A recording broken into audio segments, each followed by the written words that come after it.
ஒரு திறமையான நிர்வாகத்தை ரங்கசாமி கொடுத்து கொண்டிருக்கிறார். ஒரு முன்மாதிரியான அரசாங்கத்தை அவர் நடத்தி கொண்டிருக்கிறார். இந்தியாவிற்கே ஒரு முன்மாதிரியான முதல்வராக அவர் இருக்கிறாருங்கிற மாதிரிலாம் எந்த இடத்துல நம்ம சொல்லலை. நம்ம சொன்னது காவல்துறை அங்கே சிறப்பாக எங்களுக்கு ஒத்துழைப்பு கொடுத்தது. இத்தனைக்கும் அவர் நான் முதல்ல ஆரம்பத்திலேயே சொன்னேன், அவர்களிடம் எங்களுக்கும் நிறைய விதிமுறைகள் வந்தது.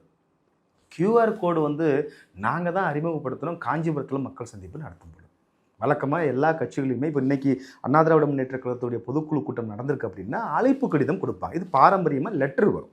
அந்த அழைப்பு கடிதத்தை வச்சுருக்கவங்களுக்கு அனுமதி கொடுப்பாங்க. நம்ம கொஞ்சம் இன்றைக்கி டெக்னாலஜி இம்ப்ரூவ் இருக்கிறதுனால என்ன பண்ணுவோம்னா QR கோடெலாம் நாங்கள் சிஸ்டம் எங்களுடைய செயற்குழுவிலையும் எங்களுடைய பொதுக்குழு அது இருந்தது. பொதுமக்கள் சந்திப்புக்கு இது வரைக்கும் QR கோட் நம்ம பண்ணலை. ஆனால் காஞ்சிபுரத்தில் பண்ணோம். ஏன்னா இந்த போலீஸ் என்னதான் ப்ரைவேட் ஒரு எஜுகேஷன் இன்ஸ்டியூட்டாக இருந்தாலும் கூட அங்கேயே ரெஸ்ட்ரிக்ட் பண்ணாங்க. அப்போ நாங்களும் அதை புரிஞ்சுக்கிட்டு தேவையான ஆட்கள் மட்டும்தான் வரணும். ஏன்னா மற்ற கட்சிகள் ஆட்களை தேடி போகும்போது இங்கே நீங்கள் கூட்டத்தை கணிக்கவே முடியாது.